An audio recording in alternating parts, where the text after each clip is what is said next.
नमस्कार, मैं हूं सुमित अवस्थी और आप देख रहे हैं इंडिया चाहता है। आपका बहुत बहुत स्वागत है। आज इंडिया चाहता है का स्पेशल एडिशन लेकर आपके सामने हाजिर हूं। पूरे 1 घंटे तक क्रूज ड्रग्स कांड की तमाम परतें आज खुलने वाली हैं। इस ड्रग्स कांड की खबर के अंदर की खबर क्या है, उसके अंदर की खबरें क्या हैं, वो तमाम तह से आज पर्दा उठेगा और तस्वीर बहुत हद तक साफ करने की कोशिश एबीपी न्यूज की इन्वेस्टिगेटिंग टीम ने की है। आज एबीपी न्यूज के ऑपरेशन व्हाट्सएप से कई सारे राज बेपर्दा होने वाले हैं।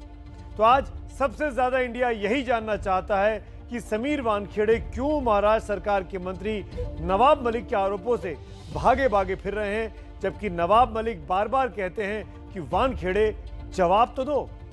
वहीं इंडिया यह भी जानना चाहता है कि क्या 2 और 3 अक्टूबर की रात क्रूज ड्रग्स रेड इसलिए पड़ी थी कि समीर वानखेड़े आर्यन खान को साजिशन फंसाना चाहते थे।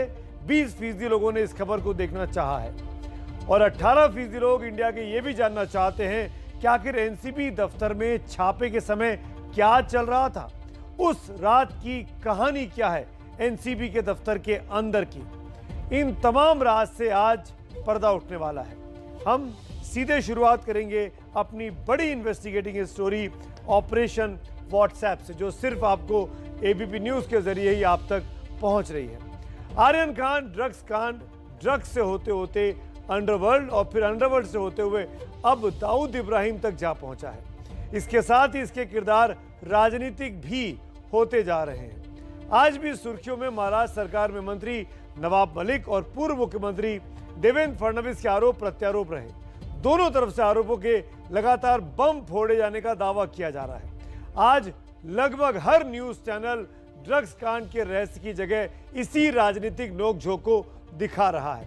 ऐसा लग रहा है कि उसका ध्यान भटका दिया गया है मूल मुद्दे से कि क्या क्रूज पर कोई ड्रग्स पार्टी थी, क्या शाहरुख खान के बेटे आर्यन खान ड्रग्स लेते हैं, या आर्यन खान को इस ड्रग्स कांड में जानबूझकर पैसे उगाने के लिए फंसाया गया है। लेकिन मैं आज इंडिया चाहता है कि स्पेशल एडिशन में आपको फिर से ले चलता हूं उस ड्रग्स कांड की जड़ में जिस पर इतना बड़ा बवाल आज तक धधक रहा है। क्रूज ड्रग्स कांड पर ऑपरेशन व्हाट्सएप के जरिए एबीपी न्यूज ने आज बहुत बड़ा धमाका किया।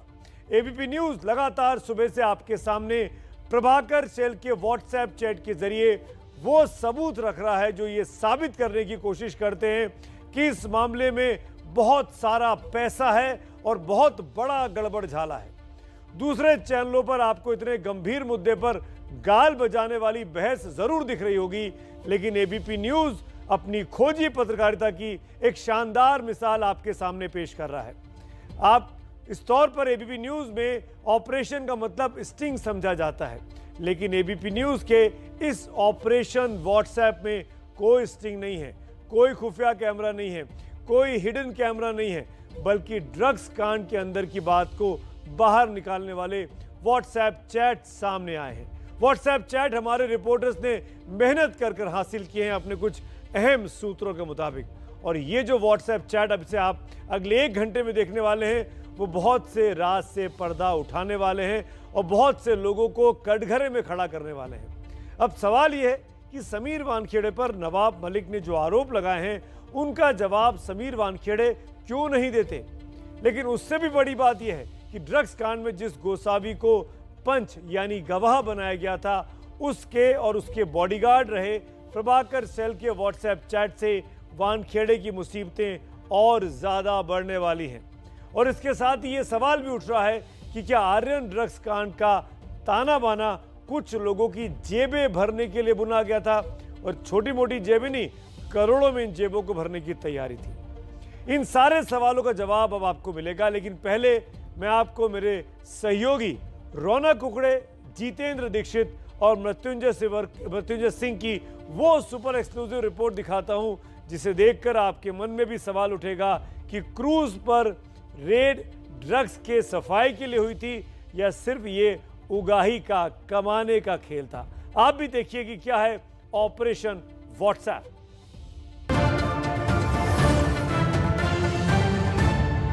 क्रूज ड्रग्स कांड में डील का खेल, शिकार पहले से तय, शिकारी घात लगाकर बैठे थे। पहले बिछाया जाल और फिर बटोरा माल।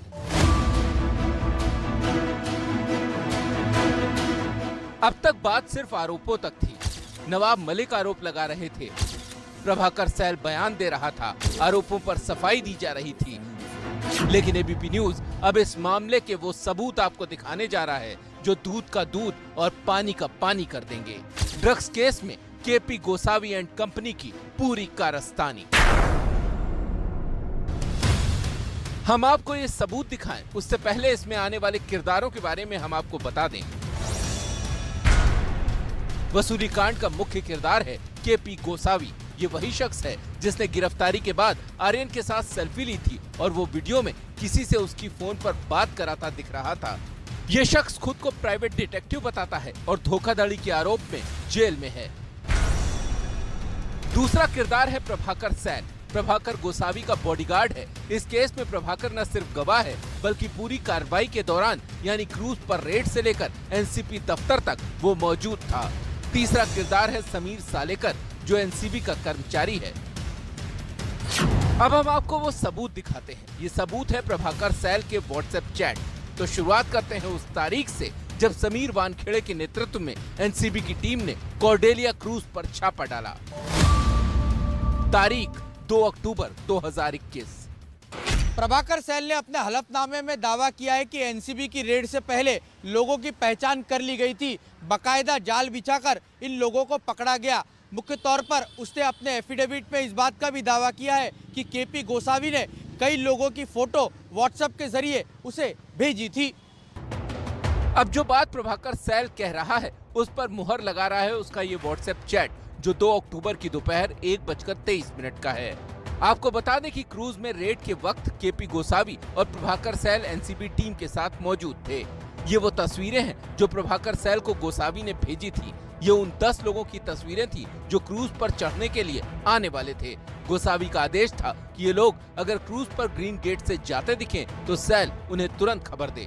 दोपहर 1:39 पर गोसावी ने प्रभाकर को लिखा, सामान्य लोगों की तरह व्यवहार करो और एक ही जगह पर बैठे रहो जब तक एंट्री शुरू न हो जाए। जी सर। केपी गोसावी के 10 टारगेट लोग बेहद हाई प्रोफाइल थे और बार बार गोसावी प्रभाकर से उनके मूवमेंट के बारे में पूछ रहा था। आई क्या हुआ? इनमें से एक लड़की की पहचान कर प्रभाकर ने उसकी जानकारी गोसावी को दी। पिंक शॉर्ट ड्रेस है। ओके। किरण गोसावी ने प्रभाकर सैल को उनके पर्सनल मोबाइल से चैट किए थे। वो चैट में ये था कि आप हजियाली जाइए और वहाँ पे जो काम है वो कर दीजिए। वो काम ये था कि वो वहाँ पे जो बैग आने वाली थी 50 लाख की, बैग लेके वापस उनको वाशी बुलाया गया था। शाम 4:24 पर गोसावी ने प्रभाकर सैल को बताया कि एनसीबी ने 13 लोगों को पकड़ लिया है। एबीपी न्यूज को रेड के वक्त की कुछ तस्वीरें मिली हैं। इन तस्वीरों में केपी गोसावी हर जगह समीर वानखेड़े के साथ नजर आ रहा है। ऐसा लग रहा है जैसे इनके जरिए वो जताने की कोशिश कर रहा हो कि वो भी एनसीबी टीम का मेंबर है। लेकिन सवाल ये उठता है कि आखिर एनसीबी ने गोसावी को ऐसा करने की इजाजत कैसे दी? 2 अक्टूबर को आर्यन समेत कई लोगों को एनसीबी ने पकड़ा और उसके बाद शुरू हुआ गोसावी का वसूली का खेल। तारीख 3 अक्टूबर 2021। प्रभाकर सैल और गोसावी के बीच 3 अक्टूबर की सुबह 8:16 पर हुई चैट को देखिए। हाजी अली चले जाओ और वो काम पूरा करो जो मैंने तुम्हें बताया था। वहां से घर वापस आ जाना। जी सर। बाहर से ताला बंद कर देना और चाबी को खिड़की से हॉल में फेंक देना। ठीक है। और अब वो सबूत जो प्रभाकर के आरोपों को पुख्ता कर रहा है। प्रभाकर सैल का आरोप था कि एनसीबी ने उससे 10 कोरे कागज पर दस्तखत लिए। ये उसकी गवाही के कागज थे। उस वक्त उसके पास आधार कार्ड तक नहीं था जिसे बाद में भेजने को कहा गया। आधार कार्ड की सॉफ्ट कॉपी प्रभाकर ने समीर सालेकर नाम के एनसीबी कर्मचारी को व्हाट्सएप पर भेजी। जो भी हम विटनेसेस को एग्जामिन कर रहे हैं उसमें चाहे सोशल मीडिया पे चल रही चीज़ें हों, चाहे कोई भी इलेक्ट्रॉनिक एविडेंस हो, चाहे किसी का स्टेटमेंट हो, जो भी साक्ष्य हमारे सामने आता है उसको हम मद्देनज़र रख कर पूछताछ करते हैं।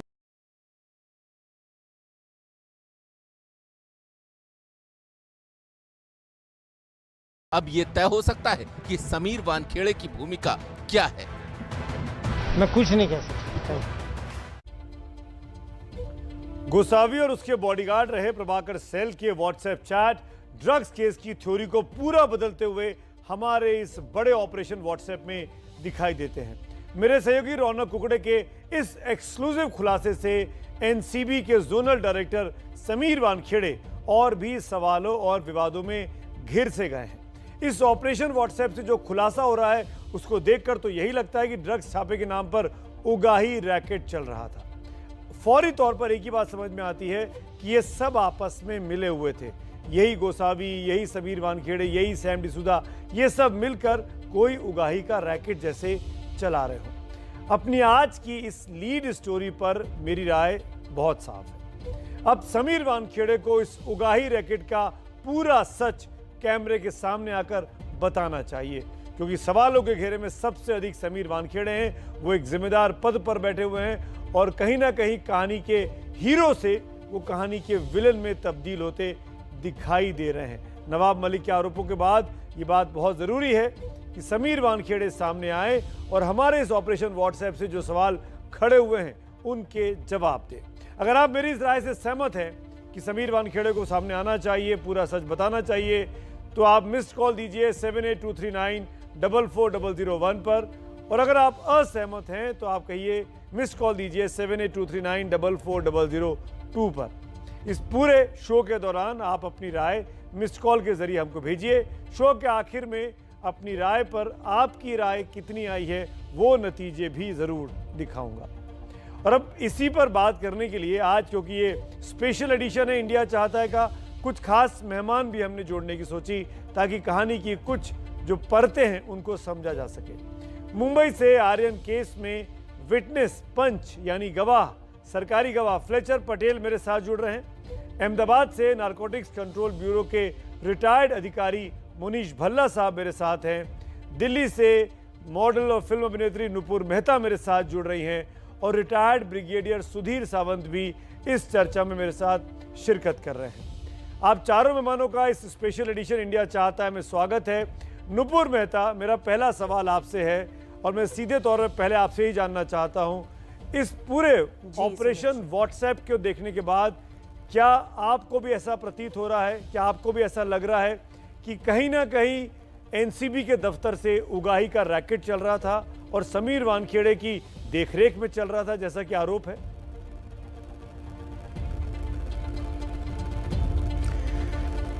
सुमित जी, बिल्कुल कहीं ना कहीं अब कुछ भेदभाव तो है पूरे इस ऑपरेशन में और रैकेट में। जब केस की शुरुआत हुई थी तो हमें लग रहा था कि ये एक सिंपल सा केस है ड्रग्स के खिलाफ, ड्रग्स को हमारे भारत से हटाने के खिलाफ। और अब बहुत सारे और नाम और किरदार सामने आ गए हैं जिनके पहलू इस पूरे केस से जुड़ते नजर नहीं आ रहे हैं। वो आने वाले कल में पता चलेगा। मैं चाहती हूं कि कार्रवाई चले और न्यायालय अपना पूरा जायज फैसला सुनाए। पर हाँ, कहीं कुछ गड़बड़ तो हुई है और मुझे लगता है समीर वानखेड़े जी को सामने आकर अपनी पक्ष में, अपने हित में बात रखनी चाहिए, चाहे वो मीडिया के जरिए हो, चाहे वो उनके कार्रवाई की जांच का जो फैसला हमें सुनने में आए। पर बहुत लोग अब ये जानना चाहते हैं कि असलियत थी क्या, क्योंकि जैसे बहुत पूर्व एनसीबी अधिकारी ने भी बात करी कि जांच की शुरुआत में ही गड़बड़ थी। जब रेड हुई थी तो अरेस्ट वारंट नहीं था और अरेस्ट बनता नहीं था और 25 दिन 27 दिन जेल में रखना नहीं बनता था। फिर ये जो दो लोग थे गोसावी और प्रभाकर, उनका वहां पे एनसीबी के दफ्तर में होना नहीं बनता था, उनकी दखलंदाजी नहीं बनती थी क्योंकि वो सिविलियंस थे, वो एनसीबी के अधिकारी नहीं थे। पर अगर सुमित जी देखा जाए तो मेरे लिए ये पूरा केस आपकी बात समझ में आ रही है। फ्लेचर पटेल भी मेरे साथ हैं, वो भी इस मामले के इंपॉर्टेंट विटनेस हैं, गवाह हैं। मैं फ्लेचर को इंक्लूड करना चाहूंगा। फ्लेचर, ये बात समझानी चाहिए और समझ में आनी भी चाहिए। प्रभाकर सैल ने जो एफिडेविट दिया और ये जो व्हाट्सएप चैट्स हमारे पास लगी हैं, हमारे हाथ, उनसे साफ समझ में आ रहा है कि ये पूरा का पूरा ट्रैप था। कहीं ना कहीं तैयारी चल रही थी किरण गोसावी के द्वारा, प्रभाकर सैल के द्वारा, जो बाद में हॉस्टाइल हो गया। कि इन लोगों को पकड़ा जाए, और ये सब वो लोग हैं जो रईस परिवारों से आते हैं, जो पैसा दे सकते हैं, जो आपकी जेबें भर सकते हैं। फ्लेचर पटेल। नमस्कार अवस्थी जी, मैं ये केस में पंच नहीं था। जो आर्यन खान की जो केस है उसमें मैं पंच नहीं था, मैं कुछ दूसरे केसेस में पंच हूँ। अच्छा। और जैसे अभी ये जितना अभी जस्ट सुना हुआ है, and I am studying this case very minutely, बारीकी से पूरी इन्वेस्टिगेशन देख रहा हूँ। इसमें कहीं भी I will request every media and everyone, जब तक प्रूफ नहीं हो जाता in the court, we cannot call anyone a victim, anyone कि ये भ्रष्टाचारी है, समीर जी है, या एनसीबी टीम है, या सेंट्रल एजेंसी है। ये बहुत उनका खुशीकरण हो रहा है। And that's my right Fletcher. मैं समीर वानखेड़े को नहीं कह रहा हूँ कि वो ये कर रहे थे, पर जो आज व्हाट्सएप चैट के मिले हैं स्नैपशॉट्स, वो ये इशारा कर रहे हैं कि प्रभाकर शेल को पता था लोगों को आइडेंटिफाई करना है, प्रभाकर शेल को पता था कि कहाँ से उसको पैसा मिलना है। प्रभाकर शेल ने एफिडेविट में कहा कि हाजी अली से बैग उठाने थे, व्हाट्सएप चैट में है कि तुम वहाँ चले जाओ, हाजी अली बैग लेकर आओ और छोड़ दो। ये चीज़ें प्रभाकर शेल को मैं भी डे वन पे मांग रहा था कि ये प्लांट विटनेस लाया गया है चीज़ों को भटकाने के लिए, लेकिन प्रभाकर शेल ने जो कहा वो व्हाट्सएप चैट उसकी तस्दीक कर रही हैं। सर अभी जैसे आपने जस्ट बताया, एसआईटी टीम इस पे अभी बैठाई गई है। They will patch up every investigation time to time. अभी जस्ट कुछ परसों जब दिल्ली से टीम आई थी, उन्होंने जहाँ पे वो गाड़ी मर्सिडीज़ मिली देखी गई थी, लोकेट की गई थी, उनके मैनेजर मैडम का उनका WhatsApp chat. So they have to still come to the conclusion. Investigation चल रहा है, तो इसमें जो कुछ खिचड़ी पक गई है। मैं कहाँ कह रहा हूँ इन्वेस्टिगेशन नहीं चल रहा है। So we have to wait and watch. But as a journalist, I have all the rights. My reporter have all the rights to go into the deep details and dig out things. और वो हम करने की कोशिश कर रहे हैं। हम नहीं कह रहे कि समीर वानखेड़े इस पूरे मामले में दोषी हैं। हम तो अपील कर रहे हैं। मैंने तो यही अपनी राय भी दी है कि समीर वानखेड़े सामने आए और बताएं सच क्या है, क्योंकि वो सवालों के घेरे में है। सुधीर सावंत साहब, आप क्या कहना चाहेंगे? देखो, ड्रग्स के खिलाफ जंग ये एक बहुत मुश्किल जंग है, और बहुत सारे ऑफिसर जो भी इसकी कोशिश करते हैं उनको बदनाम करके, उनको जलील करके उनको बाहर फेंका जाता है, और ड्रग्स का व्यापार जो कारोबार है वो चालू रहता है। आपने देखा है कि पंजाब बर्बाद हो गया। अभी महाराष्ट्र में ड्रग्स इतने बड़े पैमाने में आ रहे हैं, और समीर वानखेड़े ने, मैं देखा हूँ, सैनिक फेडरेशन का मैं अध्यक्ष हूँ, हमने जब उन्होंने हमको मदद मांगी, हमने पंच भेजे हैं।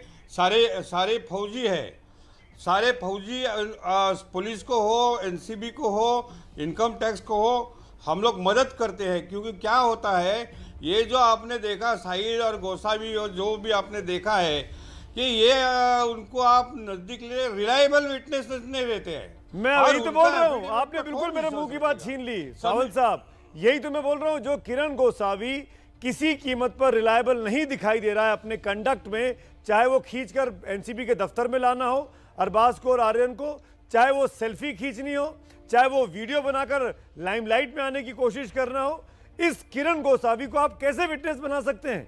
यहीं से सवाल खड़े होते हैं समीर वानखेड़े के ऊपर।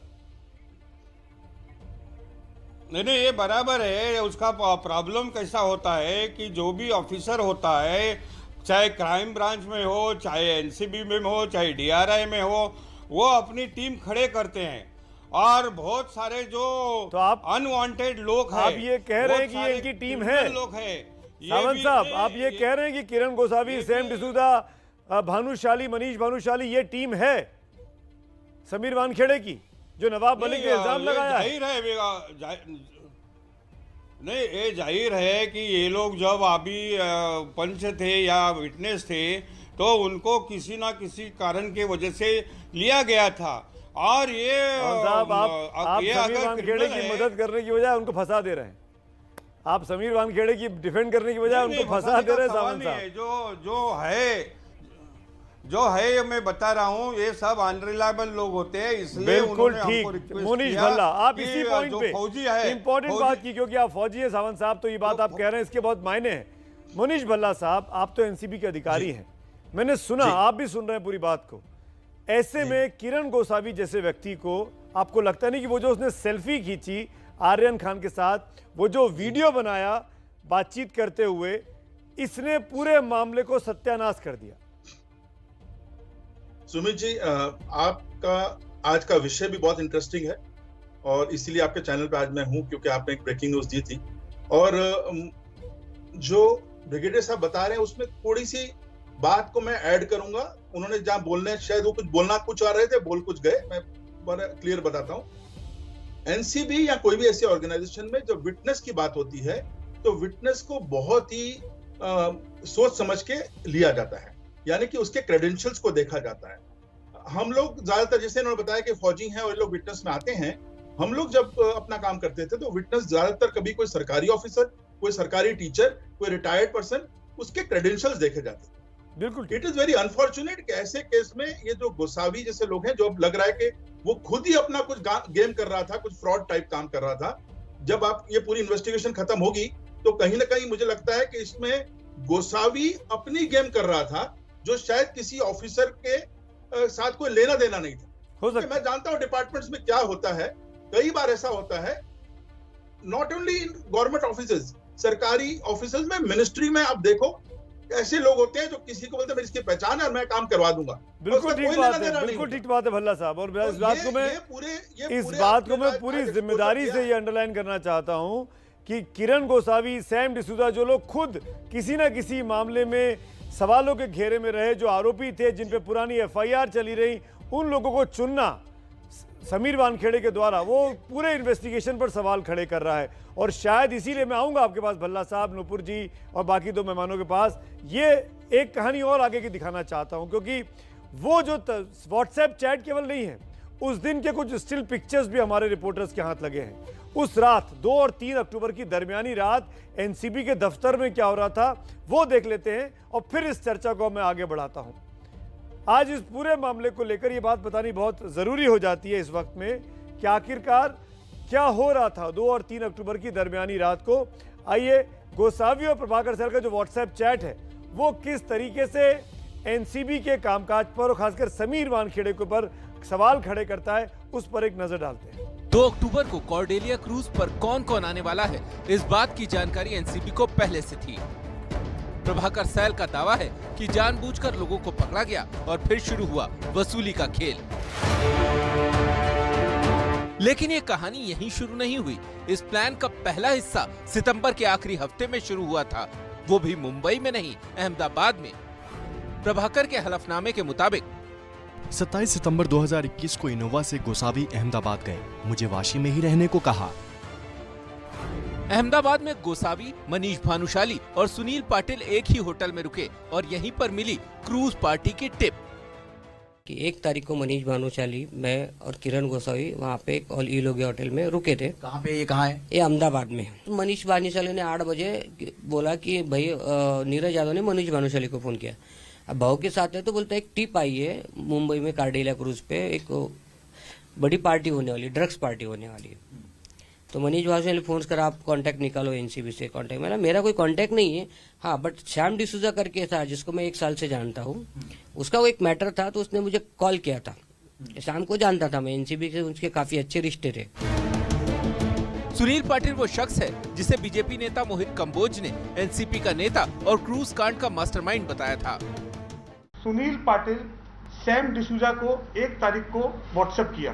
सैम डिसूजा को व्हाट्सएप करके बोला कि मेरे पास 27 लोगों की लीड है और तुम मेरे को नारकोटिक्स डिपार्टमेंट के किसी अधिकारी के साथ बात कराओ। श्री वी सिंह, उनसे उन्होंने बात की। सैम डिसूजा जी का ऐसा बोलना है कि देश के काम करने के लिए अगर मेरे पास कोई लीड आई, इंटेल आया, मैंने अधिकारी को शेयर किया। हालांकि सुनील पाटिल ने एबीपी न्यूज को ये कहा था कि उसका इस केस से कोई लेना देना नहीं है, लेकिन अब प्रभाकर सैल के व्हाट्सएप चैट में सुनील पाटिल का नंबर मिला है। सैल को ये नंबर गोसावी ने भेजा था। सैल का दावा है कि पाटिल को गोसावी ने 1 लाख रुपए ट्रांसफर किए। मेन रोल है सुनील पाटिल का, की रोल है। सुनील पाटिल ने खुद रिक्वेस्ट किया था कि 1 लाख रुपए उसके पर्सनल अकाउंट में ट्रांसफ़र करो। वो ट्रांसफ़र कालबा देवी में एक अकाउंट है, वो एक सेंटर है, वो ट्रांसफ़र सेंटर से उन्होंने 1 लाख रुपए ट्रांसफ़र कर चुके हैं। गोसावी ने सुनील पाटिल को पैसे क्यों भेजे? पाटिल का दावा है कि सैम डिसूजा से भानुशाली और गोसावी का संपर्क उसने ही कराया था और सैम ने इन दोनों को एनसीबी अफसरों से मिलाया, जिसके बाद रेड को अंजाम दिया गया। अब सवाल ये है कि क्या वानखेड़े ने इस रेड को वसूली के लिए अंजाम दिया था? प्रभाकर सैल की दावों की माने तो वसूली के इस खेल में समीर वानखेड़े की भी हिस्सेदारी थी। अपने दिए गए हलफनामे में प्रभाकर सैल ने ये कहा है कि वसूली का ये पूरा खेल 2 और 3 अक्टूबर के दरमियानी रात को खेला गया। एनसीबी दफ्तर से निकलकर गोसावी सैम डिसूजा से मिला। दोनों में कुछ बातचीत हुई। गोसावी उसके बाद वहां से निकला। सैम के नोवा क्रिस्टा पीछे पीछे आ रही थी। हम बिग बाजार के नजदीक लोअर परेल ब्रिज पर रुके। सैम की कार भी रुकी। गोसावी सैम से फोन पर बात कर रहा था। तुमने 25 करोड़ का बम फोड़ा है, इसे 18 पर फाइनल करते हैं क्योंकि 8 करोड़ समीर वानखेड़े को देना है। कुछ मिनट बाद एक नीली मर्सिडीज स्पॉट पर आई। इस कार में पूजा डडलानी थी।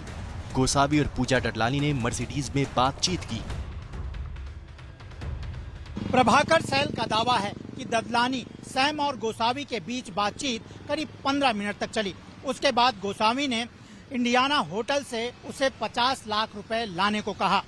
सैल ने कैश की डिलीवरी ली और वासी में गोसावी को दे दिया। सैल ने 50 लाख रुपए गोसावी को पहुंचा दिए, लेकिन मामला यहीं खत्म नहीं हुआ। सैल ने हलफनामे में दावा किया है। शाम को गोसावी ने मुझे वाशी ब्रिज के नजदीक बुलाया। बाद में जगह बदलकर इनऑर्बिट मॉल बुलाया। गोसावी ने मुझे वहीं कैश से भरा बैग दिया और इसे सैम को देने के लिए कहा। शाम करीब 6:15 बजे सैम का मुझे फोन आया और ट्राइडेंट होटल के नजदीक आने को कहा। ट्राइडेंट होटल पर पहुंचकर मैंने बैग सैम को दे दिया। सैम ने पैसे गिने और वो केवल 38 लाख थे। सैम का दावा सही है तो गोसावी ने 50 लाख में से अपने हिस्से के 12 लाख लेकर बाकी 38 लाख सैम तक पहुंचा दिए। अब सवाल ये है कि ये 38 लाख रुपए किन किन लोगों तक पहुंचे? क्या समीर वानखेड़े इस वसूली कांड के मास्टरमाइंड हैं? समीर सर, जिस तरह के चैट्स आए हैं कि एक्सटॉर्शन हुआ है, इस पर आप क्या कहेंगे? गोसावी और प्रभाकर सैल के चैट से मैं कुछ कमेंट नहीं कर सकता। अभी तक नवाब मलिक ने आरोप लगाया कि डीआरआई में जब थे तो करोड़ों नोट पकड़े गए थे और आप लोगों ने कम दिखाया था। कोई कमेंट नहीं, आप डीआरआई को पूछिए। सर, मुंबई पुलिस को भी कहीं पर भी पता नहीं चला है कि आप उनसे लिंक है डायरेक्टली, तो ऐसे में आप लोग को मुंबई पुलिस ने अप्रोच किया अब तक? मैं कुछ नहीं कह सकता। Thank you. सैल को 50 लाख रुपए किसने दिए? क्या शाहरुख ने आर्यन को बचाने के लिए रकम खर्च की? हमने पहले कहा था कि उगाही का मामला है। व्हाट्सएप चैट के जरिए जो प्रभाकर कह रहा है कि कुछ लोगों के प्री डिसाइडेड फोटो बांटे गए थे, उन्हीं को पकड़ना था, ये सारा उनके कन्वर्जेशन में है। ड्रग्स कांड की कहानी सस्पेंस थ्रिलर की तरह बढ़ रही है। सुनील पाटिल हो, सैम डिसूजा हो, मनीष भानुशाली हो या फिर किरण गोसावी, सब एक दूसरे से जुड़ रहे हैं। एनसीबी दफ्तर में गोसावी आर्यन की फोन पर किससे बात करा रहा था? क्या वो पूजा डडलानी थी? और अगर ये सब एनसीबी के दफ्तर में हो रहा था तो समीर वानखेड़े इससे अनजान कैसे थे? तो इंडिया चाहता है में आज आप देख रहे हैं ऑपरेशन व्हाट्सएप, हमारी ये सुपर एक्सक्लूसिव स्टोरी जो कि रौनक कुकड़े मेरे सहयोगी ने फाइल की। और इस स्टोरी के बाद मेरी राय बहुत साफ है कि अब समीर वानखेड़े को इस उगाही के रैकेट का पूरा सच सामने आकर बताना चाहिए। अगर आप मेरी इस राय से सहमत हैं तो आप मुझे मिस कॉल कीजिए। मिस कॉल के नंबर स्क्रीन पर लगातार फ्लैश हो रहे हैं और 7823944001 सहमति के लिए और असहमति के लिए 7823944002 पर आप मिस कॉल दे सकते हैं। अभी तक 79% लोग मेरी इस राय से सहमत हैं कि समीर वानखेड़े सामने आए और सच बताएं। पाबंद बने हुए हैं, लेकिन आप चारों के साथ साथ मेरे साथ जानी मानी वकील आभा सिंह जी जुड़ गई हैं मुंबई से, जो इस पूरे प्रोग्राम पर भी नजर रख रही हैं और लगातार सुबह से हमारे इस ऑपरेशन को बहुत करीबी से फॉलो भी कर रही हैं। आभा जी, मैं एक कमेंट आपका लेना चाहता हूं। इस पूरे ऑपरेशन व्हाट्सएप के सामने आने के बाद कहीं ना कहीं ये लग रहा है कि प्रभाकर सैल ने जो बातें की थी उनमें कुछ ना कुछ दम था। क्या जो हम यहाँ चर्चा कर रहे हैं, क्या समीर वानखेड़े अब और सवालों के घेरे में आ गए हैं? आपकी क्या राय है? बिल्कुल सुमित जी, एकदम समीर वानखेड़े के ऊपर तो बहुत ही, मैं कहूंगी कि वो आरोपों में घिर नहीं गए हैं, उनके पैर अब दलदल में फंस चुके हैं, क्योंकि 50 लाख रुपए एक्सचेंज हुए, उसके पैसे अगर कुछ भी किसी सरकारी अफसर गए हैं तो प्रिवेंशन ऑफ करप्शन एक्ट में इन लोगों का सबका रोल आ जाता है। और जो बात पहले दिन से मैंने कही कि आर्यन खान के ना वो ड्रग्स लिए हुए थे, ना उनके पास ड्रग्स मिली, उनका इसीलिए मेडिकल टेस्ट नहीं कराया गया क्योंकि वो साफ पता चल जाता कि उन्होंने ड्रग्स नहीं ली थी। तो इस ऐसे में उनको गलत ढंग से अरेस्ट करना, अटक करना, वो रॉन्गफुल रेस्ट्रेंट था, वो एकदम गलत था। उसके बाद मोबाइल छीन के उनके व्हाट्सएप लेके उन पे केस बनाना, ये तो टोटली इलीगल काम किया था एनसीबी ने। और मुझे लगता है कि वानखेड़े पर जो इंक्वायरी होगी उस पे उनके ऊपर काफी भारी पड़ेगी। मैं एक चीज और जानना चाहूंगा आभा जी आपसे, जानता हूँ आप फोन पर हैं, ट्रैफिक में हैं, इसके पहले की लाइन कट जाए, क्या इस व्हाट्सएप ऑपरेशन व्हाट्सएप के सामने आने के बाद ये बात भी कहीं ना कहीं इंगित हो रही है, इंडिकेट हो रही है कि आर्यन खान इनोसेंट थे या ये पूरा ट्रैप था?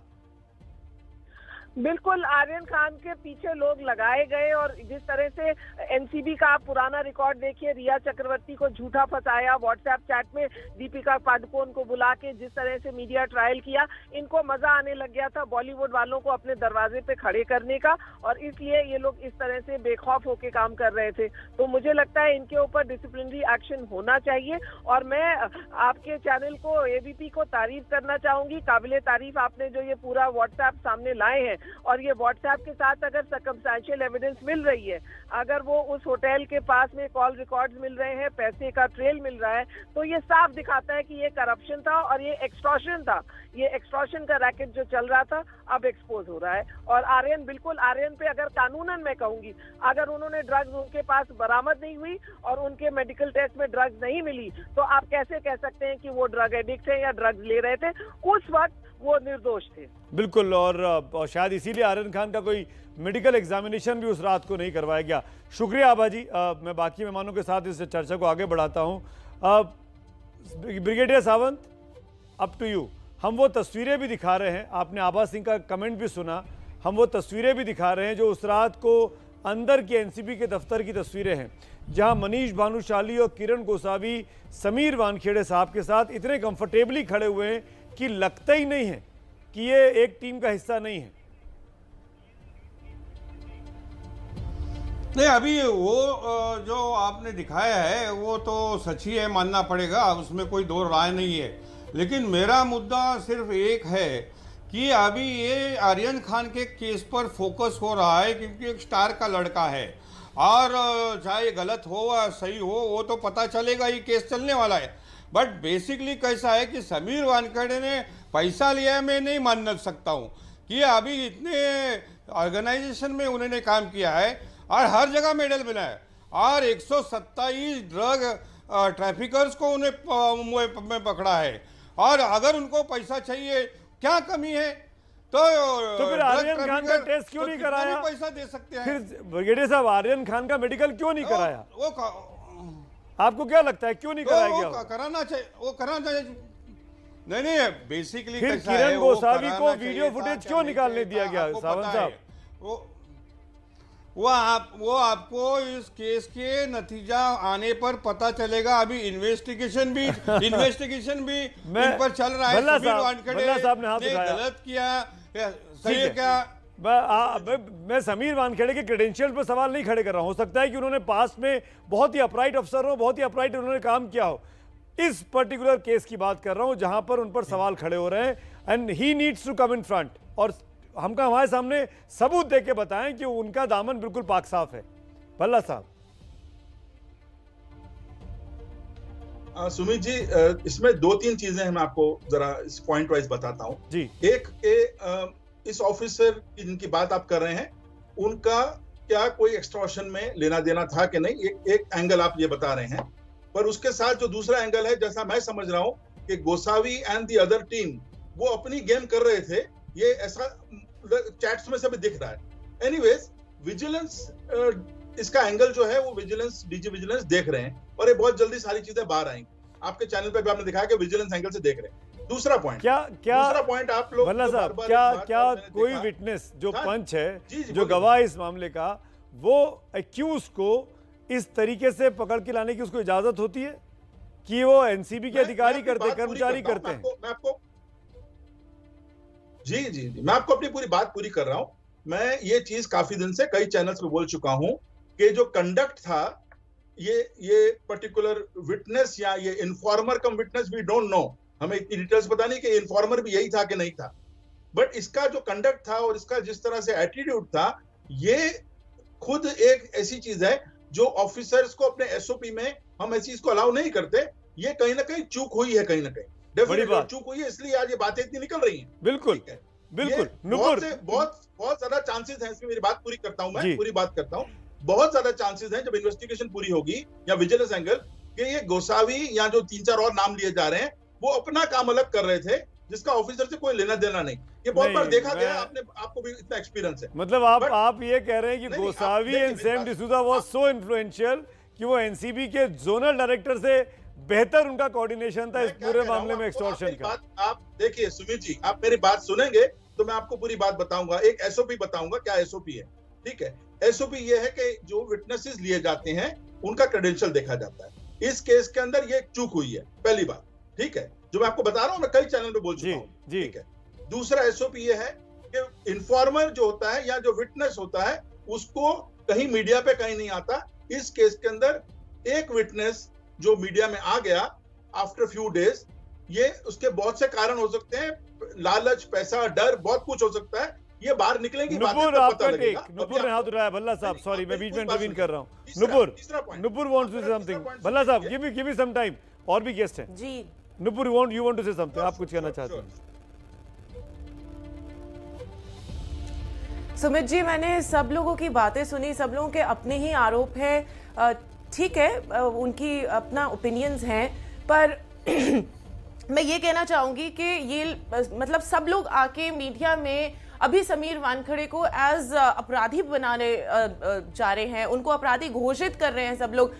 प्लीज, वो उन पे आरोप लगे हैं, कार्रवाई चल रही है, जांच चल रहा है, वो अपराधी नहीं है, वो उनको दोषी करार नहीं किया गया है। जरूर भूल चूक हुई है, वो न्यायालय का काम है, वो जांच केंद्रों का काम है, और पुख्ता सबूत के साथ उनके सारे बयान सामने आएंगे। सच क्या है हमको पता चलेगा, हमको थोड़ा इंतजार रखना चाहिए। इंतजार करते करते आज 40-50 दिन बीत गए। 2-3 अक्टूबर को यही समीर वानखेड़े इस पूरे मामले में हीरो बनकर निकले थे कि वो ड्रग्स के तोड़ने के लिए हैं। आज 40 दिन के बाद जब मैं 10 नवंबर को आपसे बात कर रहा हूं, यही समीर वानखेड़े सवालों के घेरे में है कि ये एक्सटॉर्शन रैकेट चला रहे थे कुछ लोगों के साथ मिलकर। ये एक बड़ा इल्जाम है एक अपराइट ऑफिसर पर। Absolutely, you're right, but Sumit ji, अब सुशांत के केस में तो 1 साल बीत गया था, तो 40 दिन तो कम है इस केस के लिए। उसमें भी कुछ नहीं निकला। 2 साल से जब भी उसमें भी कुछ नहीं निकला। सुशांत के केस जुड़ी में भी होती है तो बहुत कहीं कोई नहीं पकड़ा गया, कहीं किसी फिल्म स्टार पर कोई मुकदमा नहीं हुआ, सबकी परेड लगी। यही वानखेड़े साहब जांच अधिकारी थे, इन्हीं की टीम जांच कर रही थी उस मामले में भी जी। तो तभी तो इनके जी, बिल्कुल। और सवाल खड़े हो रहे हैं। सब लोग बोल रहे हैं कि मेडिकल टेस्ट नहीं हुआ, उनके बॉडी से कोई ड्रग्स नहीं मिला। तो मैं एनसीबी का पक्ष सुन रही थी इस बारे में। एनसीबी का पक्ष ये है कि जब आपके जेब से या आपके कपड़ों से या आपके सामान से ड्रग्स पाए जाते हैं और आप कबूलते हैं कि ये आने वाले 3 दिन में जो पार्टी होने वाली थी क्रूज में, हम इसका सेवन करने वाले थे, तो आपका मेडिकल टेस्ट नहीं किया जाता है इस जरिए के अंडर। इससे बेहतर, इसीलिए मैं और आप इस मामले के जानकार कम हैं, इसीलिए मैं बार बार अपील कर रहा हूं इस कार्यक्रम के जरिए कि समीर वानखेड़े अगर हमारा ये शो देखते हैं या उनके साथी ये शो देखते हैं, तो ये बहुत जरूरी है कि समीर वानखेड़े का पक्ष सामने आए। उनका नो कमेंट्स कह के निकल जाना चीजों को और उलझा रहा है, उन पर और सवाल खड़े कर रहा है। वो समीर वानखेड़े जो लगातार मीडिया के सामने आ रहे थे शुरू में, वो एनसीबी जो समीर वानखेड़े को डिफेंड करती आ रही थी शुरू के 2 हफ्ते के अंदर, वो क्यों अब चुप हो गई है? वो क्यों समीर वानखेड़े को डिफेंड नहीं कर रही है? क्या विजिलेंस की जांच की इंक्वायरी का कोई टाइम लिमिट तय होगा? ये भी एक बड़ा सवाल है जिस पर हमारी नजर है। शुक्रिया आप चारों का इस कार्यक्रम में जुड़ने के लिए। वक्त की कमी है मेरे साथ, बहुत बहुत शुक्रिया। लेकिन ऑपरेशन व्हाट्सएप से कम चीजें फोकस वापस इस पूरे ड्रग्स कांड पर गया है, ना कि उस राजनीति की ओर जो बाकी चैनलों पर डिबेट्स चल रहे हैं कि ये नवाब मलिक और देवेंद्र फडणवीस है। दरअसल ये पूरी का पूरा खेल समीर वानखेड़े और उनके कंडक्ट और आर्यन खान के ऊपर है कि क्या आर्यन खान ड्रग्स लेते हैं या उनको फंसाया गया है। फिलहाल वक्त हो गया ब्रेक का, लेकिन ब्रेक पर जाने से पहले आज की लीड स्टोरी पर अपनी राय एक बार फिर बताता हूं। मेरी राय साफ थी कि अब समीर वानखेड़े को सुगाही रैकेट का पूरा सच बताने सामने आना चाहिए। 7823944001 ये हमारा मिस कॉल का नंबर है सहमति का, और असहमत है तो 7823944002। अब 89% लोग, 89% लोग मेरी राय से सहमत है कि समीर वानखेड़े सामने आए और इस पूरे खेल का सच जनता को जरूर बताएं।